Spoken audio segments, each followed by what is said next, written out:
Hi, and welcome back to my channel where we talk about all things lipedema. So today I have a very special guest, and that is Cara. Hi, Cara. Hello. So I started following Cara probably a couple of years ago on Instagram, and I'd say you're a very big, well-known presence in the lipedema community online. And not only do you do, well, you do a lot of lipedema awareness and kind of day-to-day Yeah. life with lipedema, which is really relatable and really useful for a lot of us. So I'm really, really pleased that you're happy to join me today. Well, thank you. I've enjoyed our online friendship these last few years, and I'm always open to speaking of this condition and the day-to-day life and just how we don't have to sit around and hide. We can still be deserving humans of active life. Yes, and that brings us on to what we're talking about today, which is dating. So I know that you've spoken openly about dating on Instagram.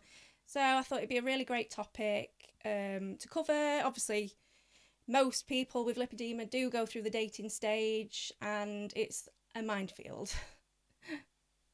Yeah, it can be a lot, and then it can also be like really amazing Yeah, if you find someone genuine. It's just how do we get to that point of finding someone genuine that makes it worth sticking around? yeah, And that's a common struggle for anybody dating lipedema or non-lipedema. But I think being lipedema and plus size can definitely add into it. um, I am very upfront with my shape and my size and the fact that I have lipedema. It is in my dating profile. My profile picture on the apps or whatever is a full body shot, because I don't want to waste anybody's time. I don't want to have a cute headshot and then be like, she might be a little chunky, but we can work with that. And then, like, bam, lipedema hips. Like, so I prefer at my comfort level to be upfront about it and not waste their time, my time. I don't want to build a connection with somebody and then them be like, oh, sorry. So I have a picture of me in that velvety green form fitting dress that shows off the curves perfectly, yeah, and then let them decide if they want to reach out or not.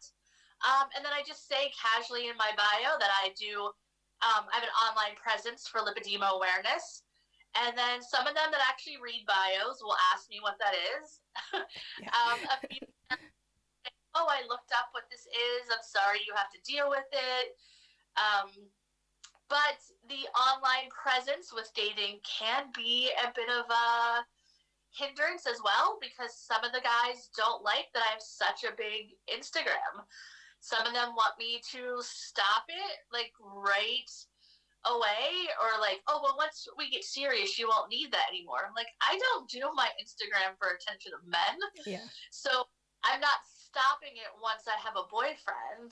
You know, my life is lipedema, and I will showcase that, and I will showcase that in any stage. If that means here's a date outfit, or here's how I wore my compression on a date, like, I'm gonna show that because that's real life for us. yeah, And definitely.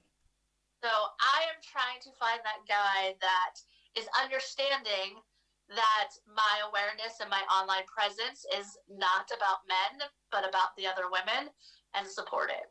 Yeah, and that yeah, it's amazing that you're strong enough to say like it's unconditional your lipedema awareness, and it's not about men, it's about us lipedema sufferers, and that's amazing. um Yeah, but so I did ask a few questions online, and I did get a really good question which I think would sure. be great to cover.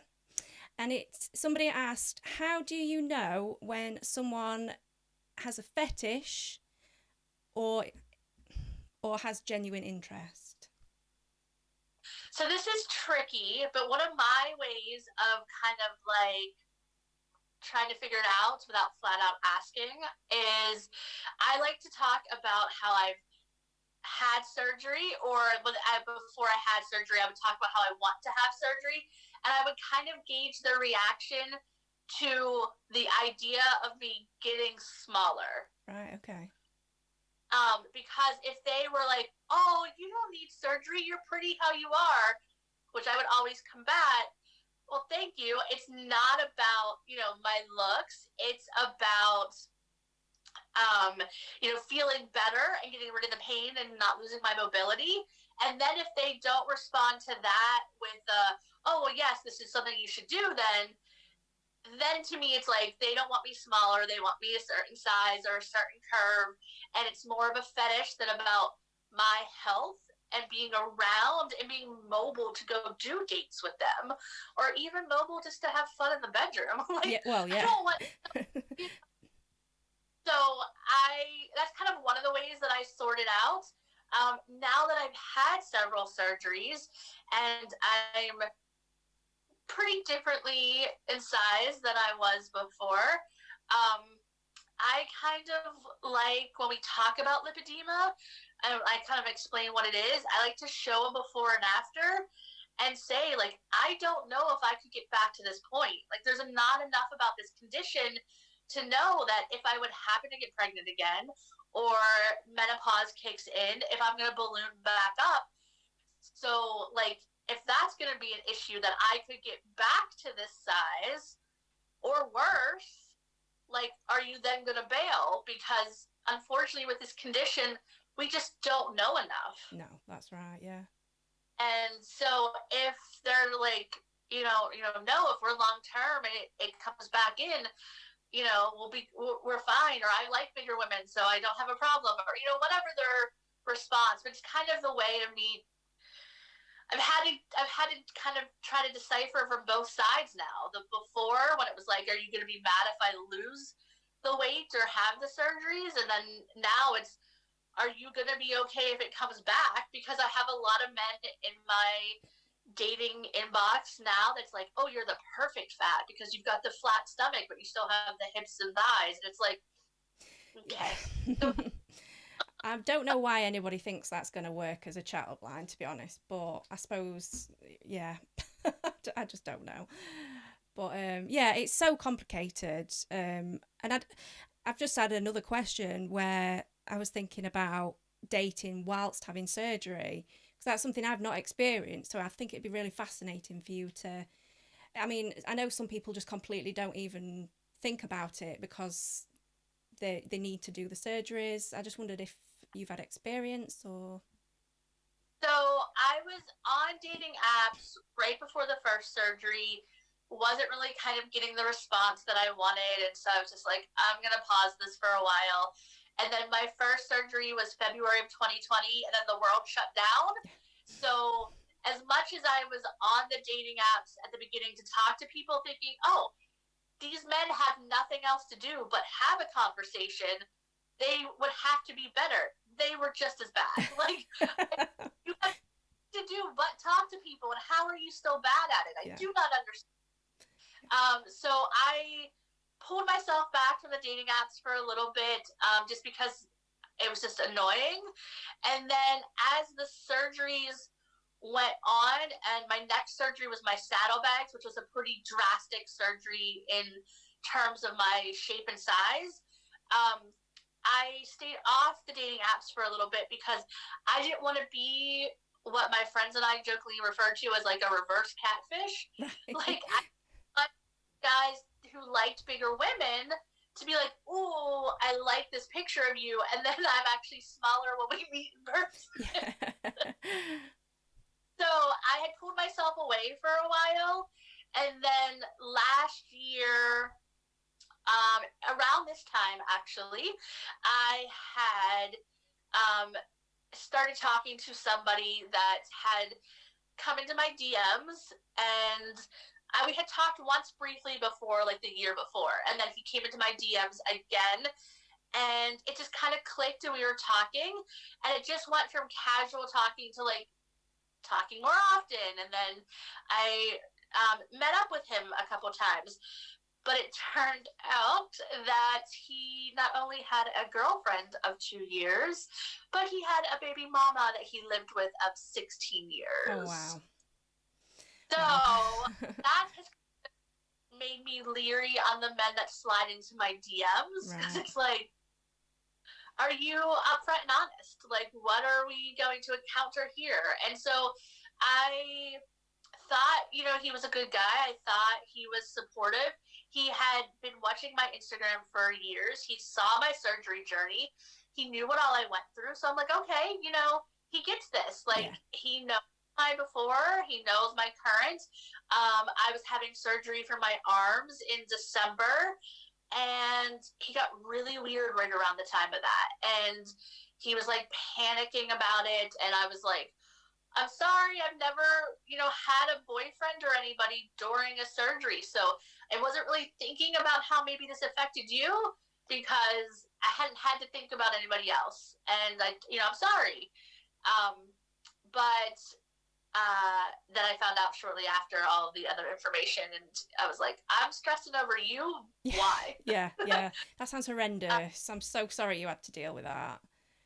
Yeah. So I think I'm done with surgery. So I haven't had a whole lot of dating while surgery, because it is such a mental thing, and you're just exhausted, and then like you don't always feel the most human Yeah. during recovery. And so I just didn't want to have to try to deal with somebody else's emotional needs when I was like at the lowest of my own. Yeah.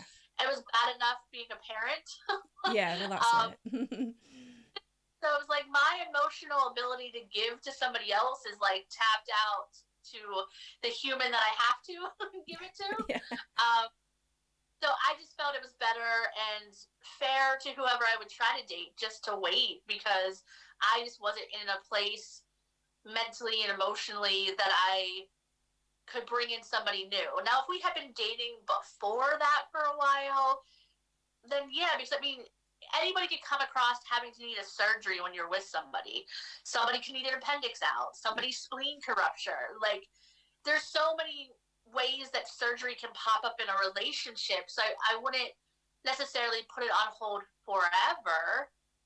But just keep in mind that if you feel yourself emotionally drained, it's okay to pause. Yeah, I think that's great advice, because until you are in the process of surgery, it's even just the traveling and like planning things, it's exhausting. And yeah, I think the most important thing when you're having surgery is to look after yourself and your other priorities, like you say, your child.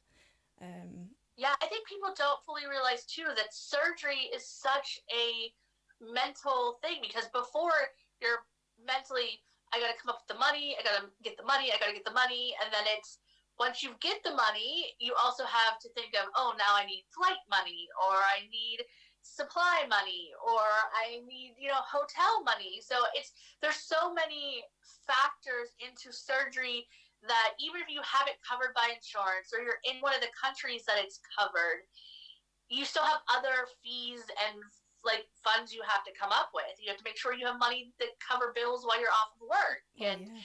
some of us that have kids got to factor in finding someone to take care of the kid while we're gone. Each of my surgeries had me out in LA for a week. So I had to line up somebody for the kid and the pets for a whole week. Yeah. Seven times. The first couple, my friends took him, and then his dad came back into the picture. So his dad was able to take him for a couple surgeries. But there's so much that you have to mentally and emotionally prepare for to go along with surgery, that it's not just like, oh, I woke up, today's surgery, let's go get this done. There's months and months of like prep work. And then for a lot of us, we have surgery, we have that moment or two of it's done, and then it's okay now to start planning the next one. Yeah, the next one's on the horizon. Yeah. Yeah. And so and a lot of us, myself included, I did 7 surgeries in 3 years.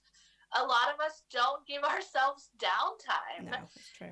Because we feel physically so much better that we just want to do the next one. Yeah. And we don't allow our minds to rest and heal from it. And I think when you're in the process, when you're having to put things off, so like dating, for example, if you're putting that on hold, or I'm trying to think of another example, for me, going out with friends or whatever, you do want to get it out of the way, because you want to get back to living and enjoying yourself. So yeah, it's a tough few years when you're having surgery. You do sacrifice a lot.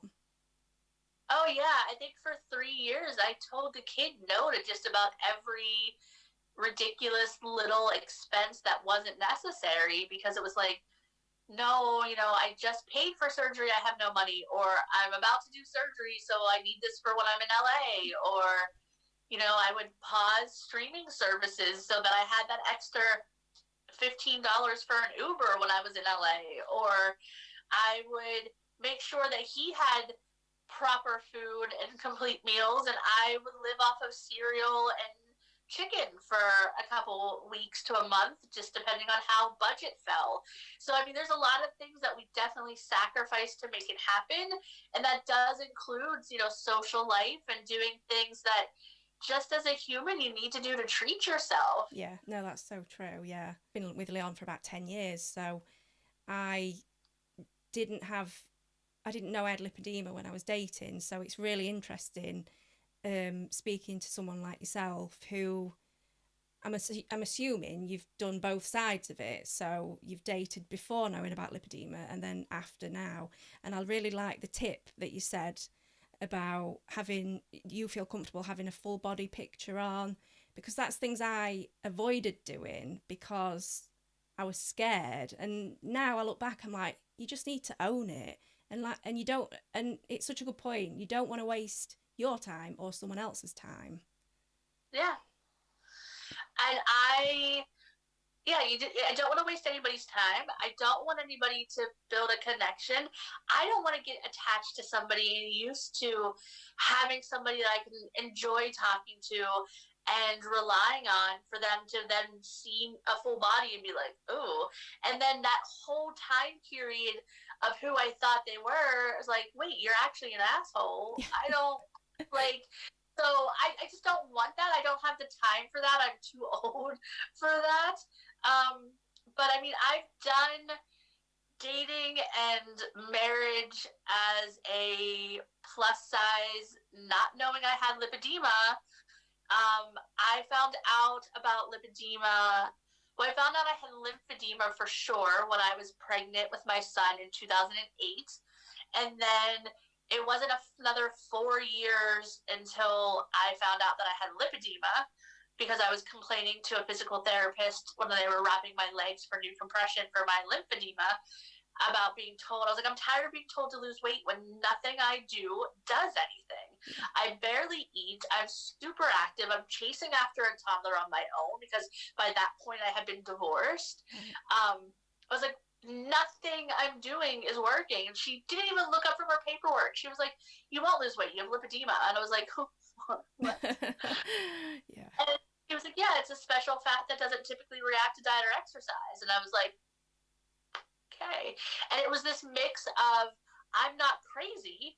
I knew that I should not be the size I am for the amounts that I eat. And then it went straight from that relief of I'm not crazy to anger of why has nobody told me this when I so clearly look like lipedema. Like, you look up lipedema and it was like my body. Yeah. And it was like, well, how has no other doctors brought this up? Yeah, no, it's I imagine many people watching this will feel exactly the same.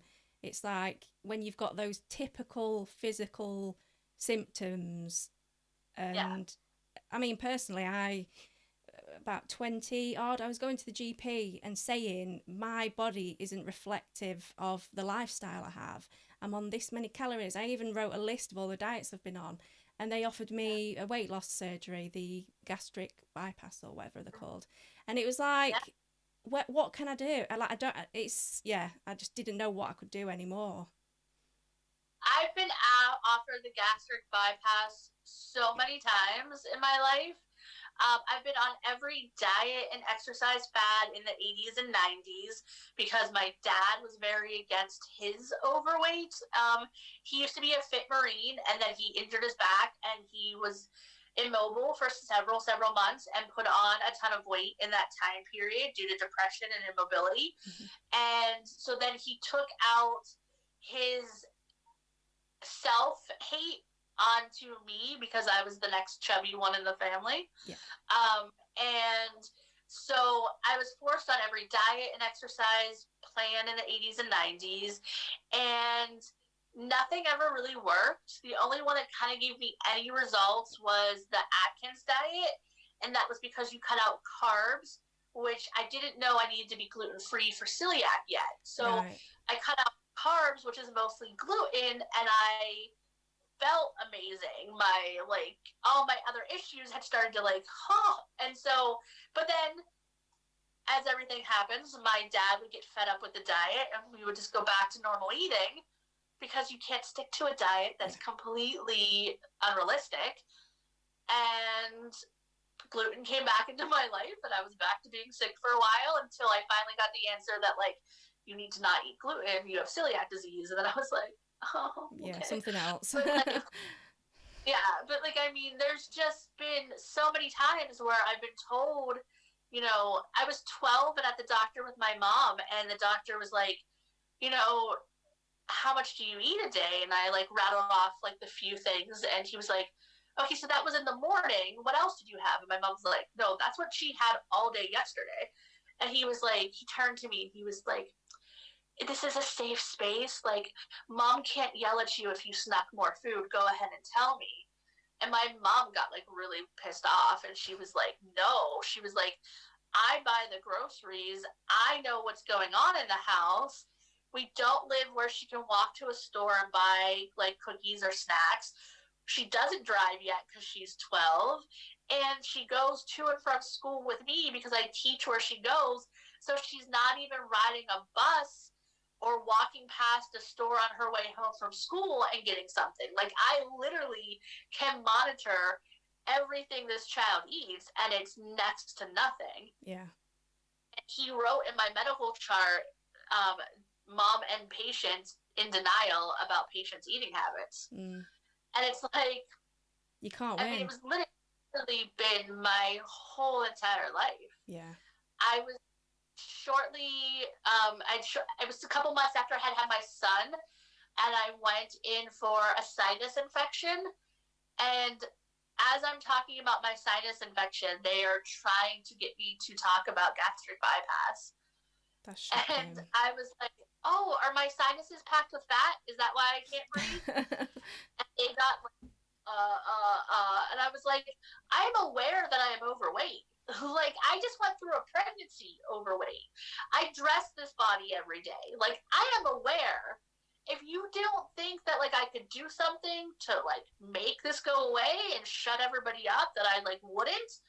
They're like, what about gastric bypass? And I was like, well, it's not recommended within a year of having pregnancy, especially if you want another child and he's, like, 6 months of age. And it's not recommended for this. And they only recommend it if you eat X amount of calories or more, and I don't. And they're like, oh, you've looked into this? Yes, I've looked into this. Like, and it's just, it's on repeat. I mean, they even tried to push gastric bypass when I was having my lipedema surgeries. My PCP was like, well, why are you having multiple surgeries when you could just have a gastric bypass? And I was like, do you think I would pick 7 surgeries over one if one was going to do the trick?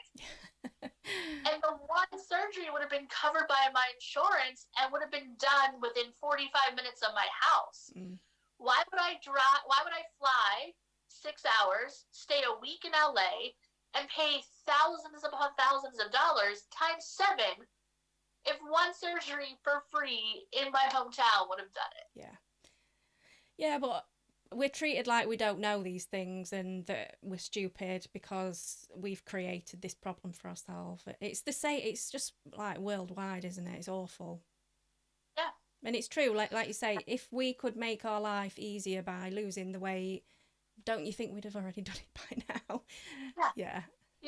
And I don't mean that, like, you know, you have to lose weight to have an easy life. No. And I don't want anybody to think that, like, you have to get smaller to have a deserving life. But we've all had that moment where you want to be like, you know what? Yes, it would be amazing to be skinny, to shut everybody up and just go to live. And be left alone. Like you say, you go in for something completely unrelated and you come out and you're just distraught because they're bringing up your weight again. And yeah, that's happened to me so many times. Yeah, it's just ridiculous. Like, I cannot breathe. I have a nursing baby hanging on me. But yes, let's tell me again how I should be carrying less body fat. Yeah. Yes, I have to talk to you about this. Yeah, it's awful. I hope that one day it does change, or at least that kind of treatment is protected by law. But part of me thinks we're the scapegoats, we're the ones that can be bullied and treated badly. Yeah, it's not illegal to refuse people treatment, and it's sad. Yeah. Especially because they are refusing treatment because they're saying it's in our best interest, that, it's not safe to operate on a larger body. It's not safe to do this on a larger body. Well, then it's time for us to adjust the tools used for these treatments, because if you look at the progression of people, our bodies are not built how they were 100 years ago. Yeah. And so the medical community needs to catch up with it. I do know New York passed something recently about fat shaming, and just the other day there was an article released where the US is starting to realize that BMI is bullshit. Yeah. And they're not using it, and are not going to supposedly use it. But by the time that filters out of all of the old school doctors that are like dead set on BMI, it'll be like our grandkids. Yeah. I know. I mean, it's what it comes down to. Yeah. You have mentioned that you use dating apps. Have you got any tips for people with lipedema or plus size people in general? Anything that you find useful or make it a more enjoyable experience for yourself? So dating apps and enjoyable almost don't go together. Yeah, that's true. But my advice is just be open and authentically yourself. That means show the full body picture. That means put casually in your bio, hey, I'm 1 in 9 that have lipedema, or, I have, lymphedema, or I have, one of the other conditions that, could factor into a long-term relationship. I feel it's best to let people know up front, because if somebody is legitimately looking for something serious, and that's what you want as well, it's best to know if they're going to be okay with handling what all your life entails. Yeah. And if that means for an evening you don't have the energy to go sit with your legs down at a restaurant or your legs down at a movie theater, that you need to be home and rent something online to watch together so that you can elevate or be in your pump while he snuggles up against you, he needs to kind of know that. I just feel it's best to be upfront and transparent and just do it. Let them know. It might just be because I no longer have the patience for 8. Yeah. And then I just kind of take it with a grain of salt. You're gonna get the guys that want just to hook up and want to send the dirty comments of, oh, I want to see those hips from behind, or I've never been with a big woman, I want to know what it's like. No, I'm not your experiment. Go find somebody else. You gotta just take it with a grain of salt. There are some plus size dating apps that aren't as horrible. Woo Plus I've used before. It wasn't too bad. Though I did find it was a lot of everybody was plus size, which again, I'm not against. I just typically don't go for super big guys.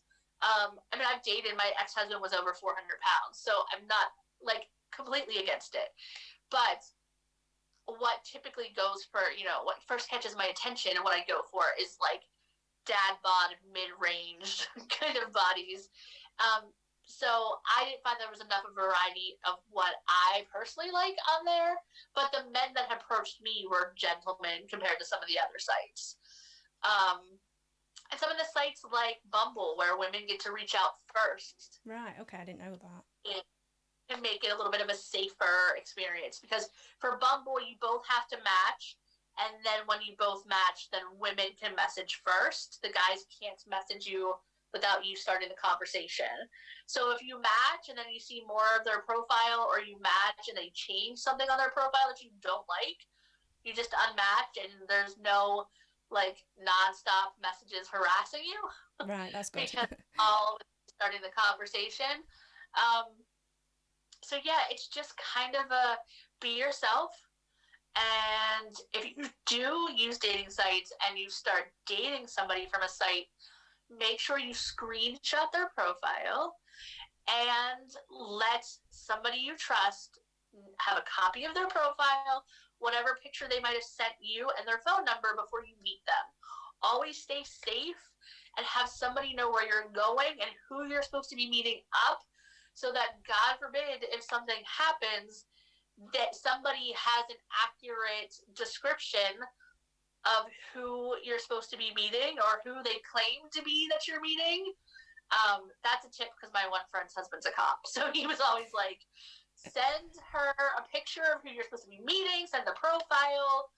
Because in that way, too, if he's ever inappropriate, like when you would meet in person or off the app, you can still go back to the app and report them, so that the app is aware to keep it safe for other women. That's really good, like good tips, definitely.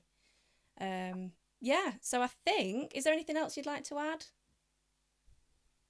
I'm trying to think. Just that with this condition, I mean, it's 1 in 9 of us that have it. So, the odds are you're going to cross at least one other person in your life that has it. And, it's exhausting physically and mentally at times, but this community has such a great support system. And there's enough of us that if you don't connect with somebody, there will be somebody else you connect with. So just keep looking for your lipedema person, and you will find a great support system. Yeah, that's really nice to hear. And I think we can all learn one thing from you, which is confidence. Just all the time, confidence, because, yeah, everybody's worthy of love and dating. And even if it's just sex or whatever, you deserve to have a nice time and be safe, like you said. Yeah, I mean, we are humans with a condition that we didn't bring upon ourselves, and we deserve to be treated as humans that want help and want an active life. We are allowed to go out and go to the movies. We're allowed to sit at a restaurant and eat food. We're allowed to have an ice cream cone if we want it. Like, you don't tell a skinny person, well, should you have had an ice cream cone after dinner? Like, no, they might have ate more than you to begin with, but because you're bigger, you get judged. So I say, go live your life. If they're not paying your bills or you're not paying their bills for some reason, then they don't really factor in. Just let what they say go and just enjoy your life. Yeah, that's such great advice. And yeah, it's been brilliant speaking to you. I really appreciate your time, and thank you for being so open and honest here and all the time, because we need to share the ins and outs of lipedema, and there's a lot of negatives, but also there are positives, and people like yourself, you're really good at showing both sides, like really balanced. So yeah. I want to show people that, like, this is life with lipedema. This was my life before I had the surgeries. This is my life during surgery. And then this is my life now post-op, when I'm trying to figure out dating and trying to figure out the fact that I have all this energy and want to do stuff, but my budget still hasn't caught up yet. And just, navigating this whole world of, I'm now being treated with a level of respect that I wasn't before, and that's hard to process. Well, thank you again. I'll let you go, because I know your day has kind of just started in America, whereas mine's starting to end. So thank you again, and I hope you have a great day. Thank you. I want to say a big thank you to Cara for spending some time with me today, chatting about dating and about surgery and just having lipedema in general. If you'd like to find Cara on Instagram, her username will be on the screen now. And if you'd like to connect with me, my Instagram name is @fat_bottom_Amy. Thank you for joining me today, and I hope you'll join us for the next video. Bye.